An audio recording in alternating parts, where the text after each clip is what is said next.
One.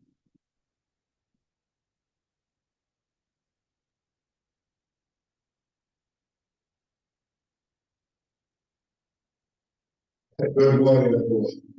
In a time of despair, welcome to Hope Road. Today we've called this press conference to address a matter of urgent national importance, and we will be having 3 speakers that will be coming to address it today. First up will be the leader of the opposition and the president of the People's National Party.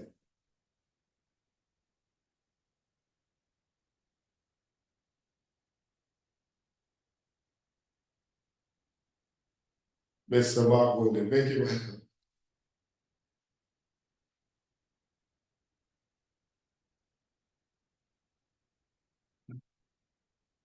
Good afternoon, everyone.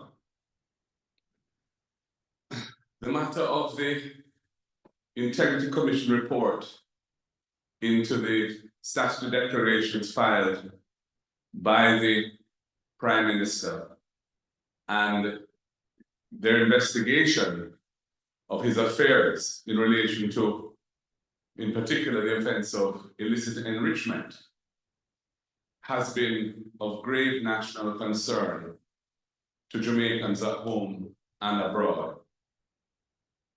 The Integrity Commission, after their extensive investigation, due to a lack of information forthcoming from the Prime Minister on critical elements of facts that were relevant to the matters that they were investigating, felt it necessary to refer the matter to the Financial Investigations Division and Tax Administration in Jamaica for further investigation on different aspects of what had come out in their investigations.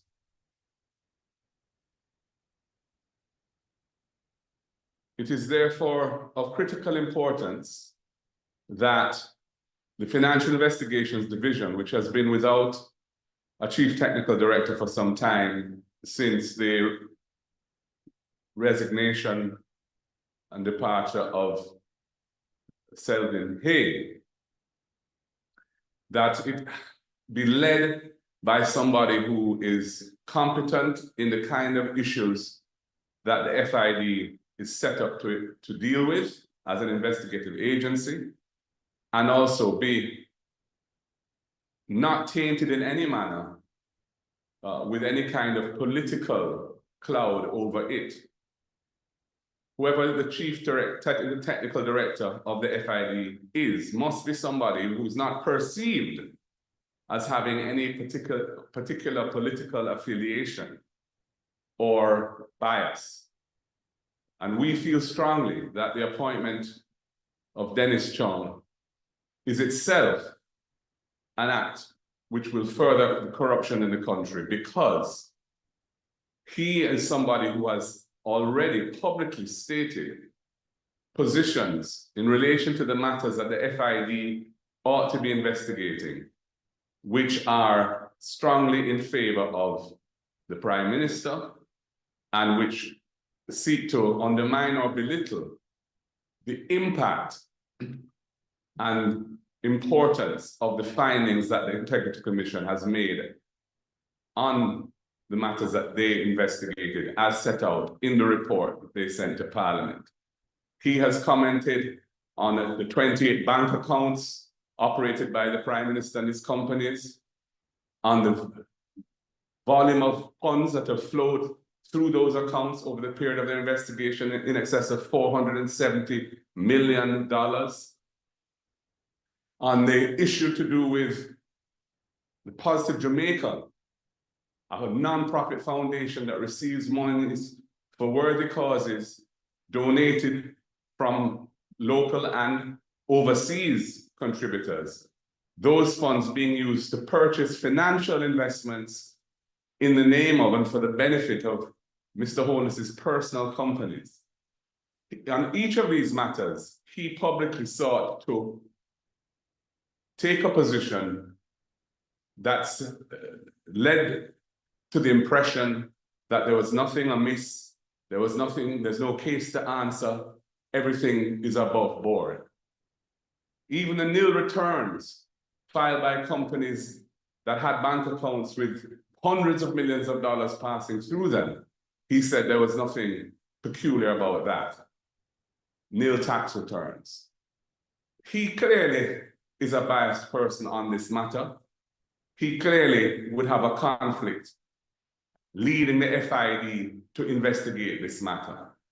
And that is why we're saying he should resign that position if he's accepted it, or the position should be, the appointment should be rescinded and revoked forthwith.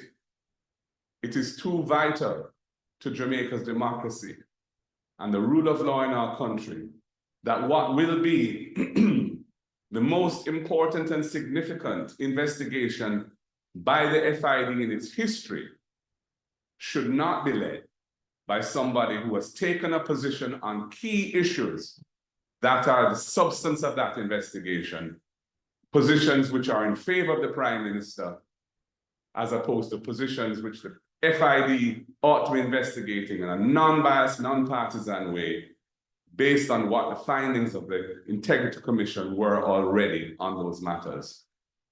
And that is why we thought it necessary to call this press conference today to state for the record that we are totally opposed to this appointment, that we feel that this appointment is itself a corrupt act because it's furthering what we believe is going to be an attempted cover-up of this matter, and that we are calling upon Jamaica to ensure that this does not go any further.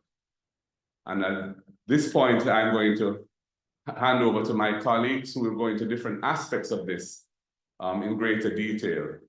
And so I'm going to ask Julian Robinson to speak next.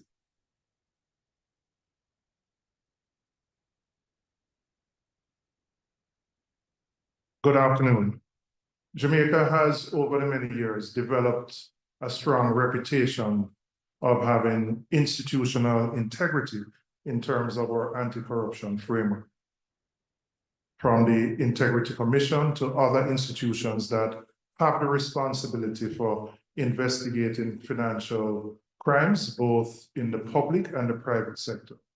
If we look at the history of individuals who have been charged to lead, certainly the FID, we'll look at, you'll see persons who have extensive backgrounds in either law enforcement, financial crimes, anti-money laundering, etc. This is the first time that an individual, while having general accounting and management experience, would be leading the FID without specific investigative experience.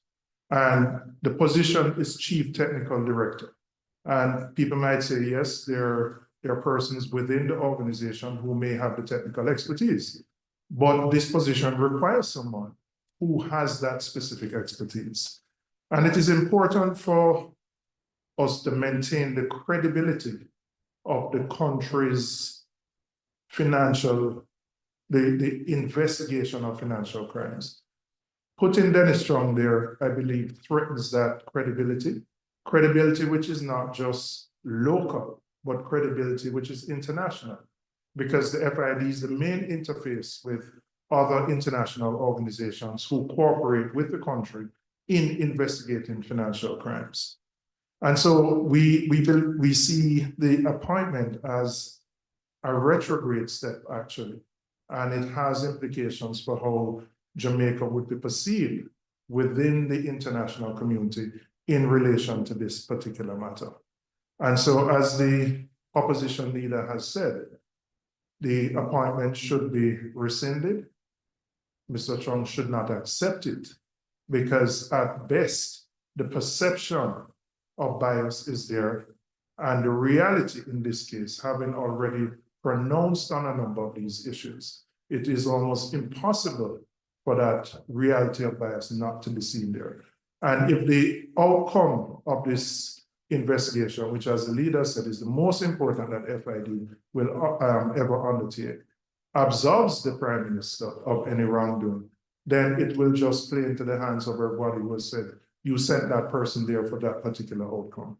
So from our perspective as a party, beyond the individual, we see this as a threat to the institutional arrangements for the investigation of financial crimes. And it should be rescinded, and an individual who is appropriately qualified with the experience and who has no taint of political bias should be appointed to head the FID.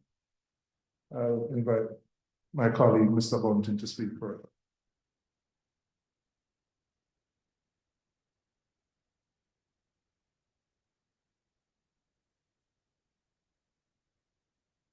Thank you, Julian. Good afternoon, everyone. When I heard of this announcement yesterday afternoon, I reached out to an authority on financial crime and asked them to state the ideal qualifications and experience for the exec, and I just used it generically. This is someone who's not in Jamaica. I said, give me the ideal qualifications and experience for the executive head of a financial investigative unit that is a member of the Egmont Group. The response was that a candidate should reflect the strategic, legal, analytical, and diplomatic demands of leading a high-integrity institution charged with combating money laundering, terrorist financing, and other financial crimes. The candidate should meet international expectations for independence, competence, and credibility. With respect to academic and professional qualifications, a master's degree in law, finance, economics, criminology, accounting, public administration, or related fields was the minimum academic requirement. They then went on to say they would need specialized training in anti-money laundering or counter-terrorist financing certifications, training in forensic accounting, cybercrime, financial intelligence, or asset recovery. With regard to relevant experience, they said they should have at least 10 years experience in financial crime investigation, compliance, or intelligence gathering, with 5+ years in senior management or executive roles. Proven leadership of multidisciplinary and cross-border teams, overseeing complex case analysis, data management systems, and interagency coordination.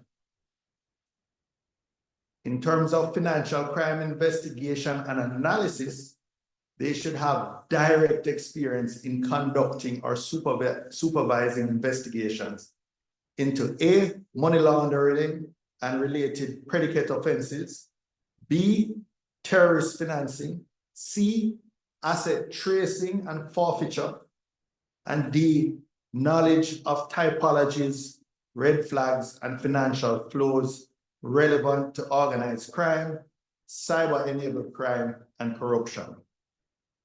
In terms of legal and regulatory knowledge, familiarity with the FATF recommendations, Egmont Group standards, and domestic AML and CFT legal frameworks, and experience working with or within law enforcement, regulatory authorities, prosecutors, or financial supervisors. And then in terms of the international cooperation, they spoke to a track record of engagement with international counterparts, including FIUs, law enforcement, FATF-style regional bodies such as CFATF and the Egmont Group, and the ability to negotiate memoranda of understanding and lead international case collaboration. In terms of essential competencies, they highlighted the integrity and independence needed for the role, unimpeachable ethics, and capacity to lead an institution free from political interference, deep understanding of the secure handling of sensitive data, technological awareness, familiarity with financial intelligence systems, data analytics, and secure information exchange platforms, and so on. And then in terms of desirable attributes rather, not essential, but their prior role as a deputy director, a director of compliance, or a chief analyst within a national financial investigative unit. So in summary, what we see is that the executive head of an FIU in the Egmont Group must combine deep technical expertise in financial crime with leadership, discretion, and an international outlook. They serve not just as an investigator-in-chief, but as a guardian of financial transparency and impartiality, and a partner to global financial intelligence bodies. And I invite you to look at previous chief technical directors, persons like Selwyn Hay, Justin Felice, Calvin Small, all very senior detectives with distinguished careers in criminal investigations and intelligence gathering, and specifically anti-corruption and financial crimes. Or alternatively, look at Robin Sykes, former senior counsel at BOJ, point person in interacting with the Caribbean Financial Action Task Force, and someone with specialized expertise in anti-money laundering and counter-terrorist financing, and as well as financial regulation. Ladies and gentlemen, by comparison, Dennis Chung is a weak and unsuitable candidate for this post. And when you look at the January 2025 ad for this post, you will be surprised to see that it looks like a generic management or administrative post, rather than for someone who is a chief technical director in a financial investigative unit. Thank you.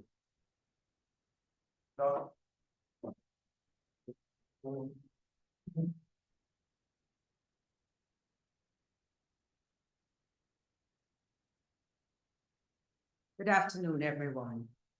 I hope that they forget that there's a short person in the room, but that's fine too. So Dennis Chung was the General Secretary for the Jamaica Football Federation. And he has now left to be appointed as the chief person at the Financial Investigative Department. Now, I just want to ask you a simple question. In his capacity, acting in football, would he have agreed with a referee who has expressed a bias for a club sharing a game in which that club is playing? The answer is clearly no. And that is what we are seeing now, where Dennis Chung has made public pronouncements in support of the Prime Minister in his investigation. Even when you are sitting on a case as a judge, if you find that you have connections with the persons before you about whom you have to adjudicate, you are required to recuse yourself. And we are simply saying to Mr. Dennis Chung today, if you had not thought about it before, you need to think about it. You should refuse this appointment. This investigation into the Prime Minister, the allegation of illicit enrichment, is indeed the most consequential matter which has happened to us since independence. Never before in the history of Jamaica have we had a Prime Minister under investigation for corruption. And today, I simply want to say this. Where are the honorable men and women in our country? Where are those men and women on whom this country has conferred national honors? Where are the professionals? Where's the private sector? Where are the church leaders? Because this will appear to you as though it is a narrow partisan political matter. It is not. It is about reaching for the very soul of our democracy. It is about the protection of our democratic institutions. Because when you corrupt an institution such as this, which as Julian and Peter have made clear, have an international reputation, when you do that, you are failing the nation and you are setting the tone for actions which undermine the institutions which must uphold our traditions and which must reflect who we are.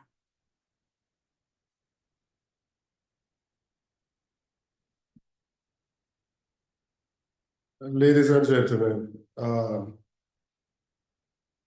few years ago, this issue surrounding the reports on the Integrity Commission came to public attention. And initially, we were told that persons are unaware of the individuals who are under investigation. At a press conference that was held at Jamaica House, when a journalist put the question to the Prime Minister as to whether or not he is aware as to why he has not been certified, he said he had no idea why, and he was anxious to be certified. When we eventually saw the report of the investigation into his affairs, we realized that at the time when he made that statement, it was not true, because prior to that, he was written to, and that they had a meeting with him at OPM and his lawyers and explained to him that there's a possibility that he has assets that are out of keeping with his lawful income, what we term illicit enrichment. We saw where the Prime Minister took the matter to court, and he was asking for he was trying to mandate the courts to sign off on his report. We saw where Mr. Chung came out and gave his opinion on the matter. It's free to have an opinion on the matter, but by any means, by the acceptable standard as to what the average person would think, an individual that has already come to a conclusion on the matter, to be now placed in charge of the body to investigate the matter is highly inappropriate. And anyone who cannot see that as inappropriate, then that begs a lot of questions. The gentleman in question also created a firestorm in Jamaica a few months ago when he said that Usain Bolt money did not get to SSL. And it is the same FID that needs to look into the issues surrounding SSL. I, as a Jamaican and a well-thinking Jamaican, I am very concerned about the path that we are on as a country.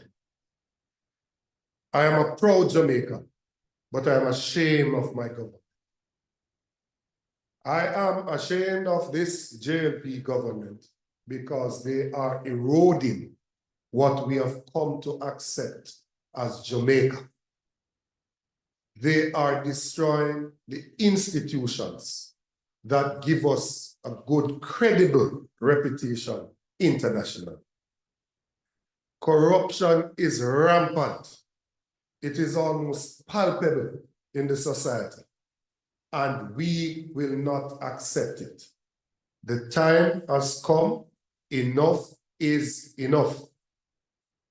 The people of Jamaica need to be given an opportunity to decide if they want to continue with this level of corruption in high places, or if they want to return decency to Jamaica House. And as of such, we are giving this government 72 hours to rescind this appointment. And if they do not rescind it, there will be actions all over Jamaica. Thank you. The floor is open for your questions. I'm not going to tell you that, so you can go to the previous slide. Okay, that's fine.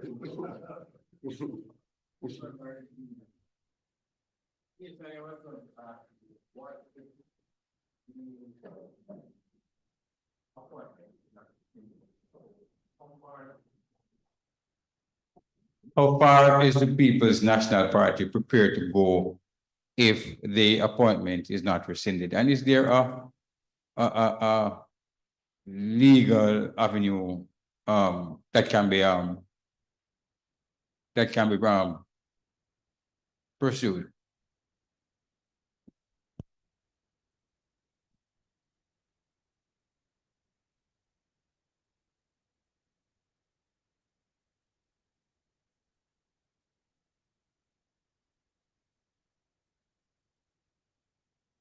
In terms of a legal angle, that's something that we're considering.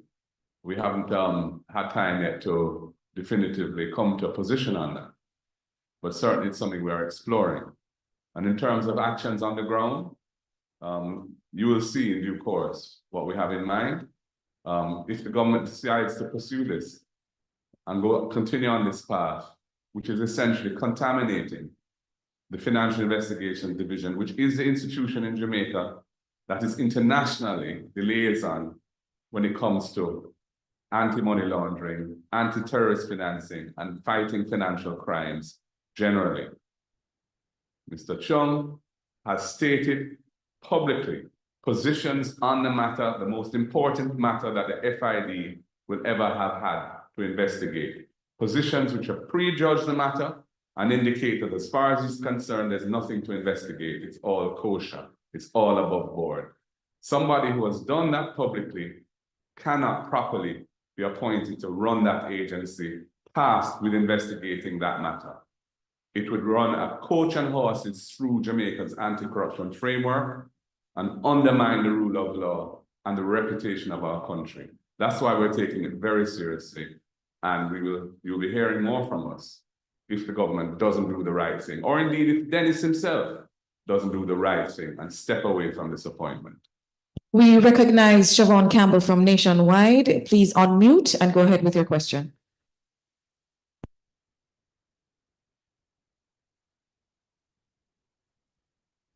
Good afternoon. Can you hear me? Hello, can you hear me? Go ahead, Siobhan. Yes. Okay, good afternoon. My question is to Mr. Golding. The appointment of Dennis Chung was done through the Office of the Services Commission, which is led by Mrs. Patricia Sinclair McCalla, along with Bishop the Honorable Harold Blair, Professor Denise Eldemeyer Shearer, and Miss Kadria Folks. These are the appointees to the Public Service Commission that you yourself signed off on just last year. Are you suggesting that these individuals did not take much of what you said into consideration and did not go down the right path when they selected Mr. Chung as their final appointment?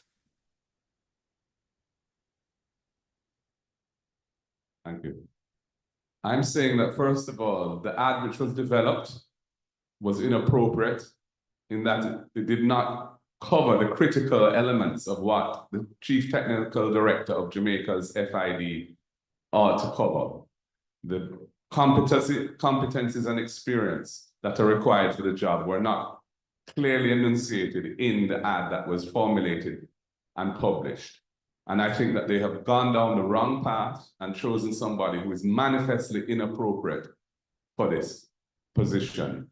I don't know on what basis they thought otherwise. I don't think that they sufficiently informed themselves as to what Mr. Chung had done and said in relation to this matter, because I cannot believe that had they been thorough in looking at this issue and seeing what his pronouncements had been publicly on the matter, that they would have recommended him.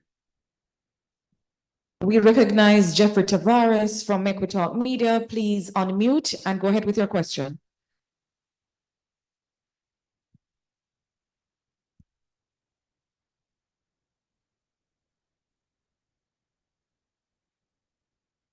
Tavares?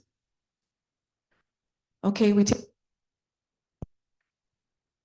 Mr. Golding, I just wanted to go a little bit further with your response. The appointment was done by the Services Commission. And it was advertised and the process followed. What about it you would be taking issue with if there's given that you have said that you are reviewing some legal issues around it? What about it are you looking at from a legal standpoint? As has been shown in relation to the drill, the $31.5 million drill, processes can be followed in a manner that achieves an anomalous and outrageous result. And if you look at the result and you move back from the result, you can see that the process was flawed. And as I said before, I cannot believe that they had before them the material that is generally known to anyone who follows these matters carefully, and yet still assume or make the recommendation of this individual for that task. So they have failed to take into account relevant factors in making their recommendation. And that can be a basis for legal challenge. We have a follow-up from Siobhan Campbell from Nationwide. Go ahead, Siobhan. Yes.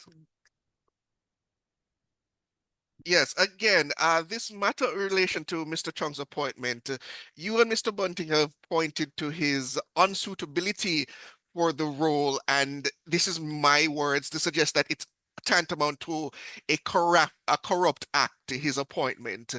But was it not the previous PNP administration that appointed Mr. Chung as chairman of the NSWMA and credited him with the turnaround of that organization?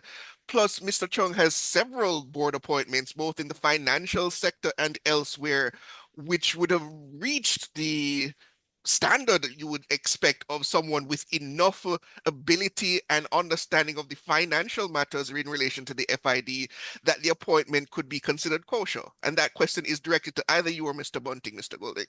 Well, we can both have a respond to it, but my response is this. Mr. Chung has experience and competencies in areas which would make him an appropriate choice for positions where he doesn't have a clear issue of bias and conflict of interest. And that's the crux of this matter. He has, by his public pronouncements, exhibited a strong position on this matter, which is in favor of the person who's under investigation. And he's now being appointed to lead the agency tasked with doing that investigation. That is absolutely untenable and wrong. And it is a corrupt outcome because it undermines the transparency and fairness of the process to have somebody who's leading the agency being somebody who has already indicated a position of bias in relation to the matter. His prior appointments in the private and public sector are irrelevant because these factors weren't at play. And therefore, I don't think that the question has any weight. And if I could just add, you're really not comparing apples with apples. Someone who is chairing a board or is a director on a board, the requirements of their technical training is completely different from somebody who is the executive leader of an investigative agency. A board member just has to operate at the level of corporate governance principles, have a general understanding of management and corporate responsibilities, etc. The chief technical director of an investigative unit must come to the table with extensive experience in dealing with complex financial investigations, coordinating with international intelligence agencies, having some specialized training and experience in that area. This is not a board member who is going to sit at a governance level. This is the person that is going to day-to-day run the organization and supervise criminal investigations. If he had come from the DPP's department with specialized prosecutorial experience, that would have been something different. If he had come out of law enforcement, which is typically where someone like this would come from, and if not from law enforcement, then from a regulated financial regulation. If you had come from any of those areas with 10 years experience or 5 years leadership experience, then it will be completely different. To compare appointing someone as the chairman of the board of NSWMA is really ludicrous. And I'm actually disappointed that anybody would even suggest that that's a relevant comparison. Mr. Moderator.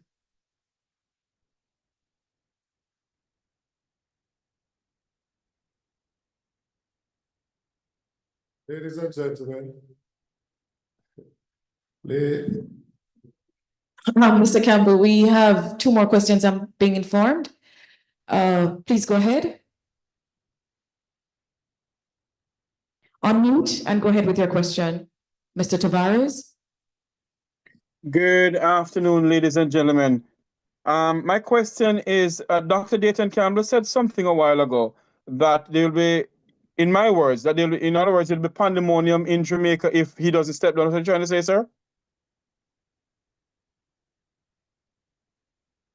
Will there be a demonstration put on by the People's National Party if he doesn't step down? That's the question. Mr. Tavares, I do not have that word in my vocabulary. I said no such thing. The point I'm making, and I'm being very strident with the point that I'm making, is that we are taking back our country from the clutches of despair.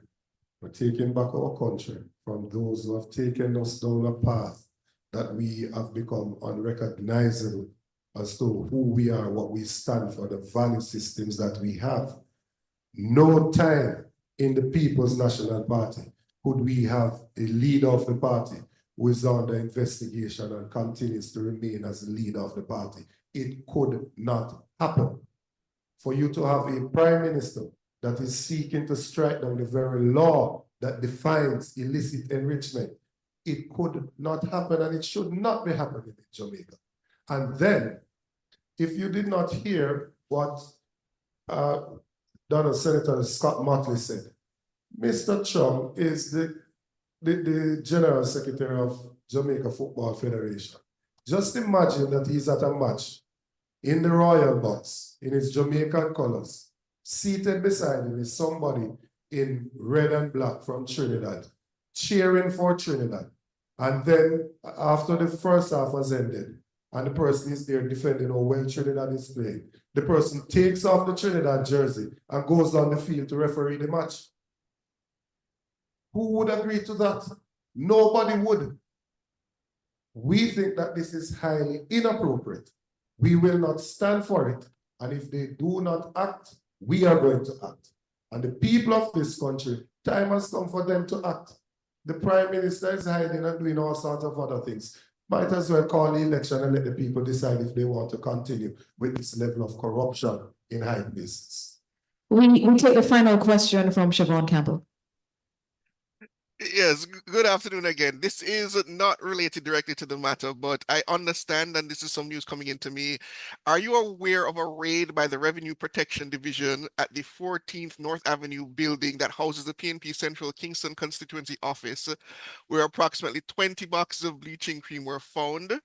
We are told that Mr. McGregor, your candidate, was present when the RPD visited and seized the items. Has he briefed the Secretariat or the leadership of the party? I have no knowledge of that. If you do have knowledge of that, you need to share your information with the police. I find it very strange, the things that I see going around, the disinformation that I see going around, and some of it is coming even out of your own station. And I am very disappointed with it.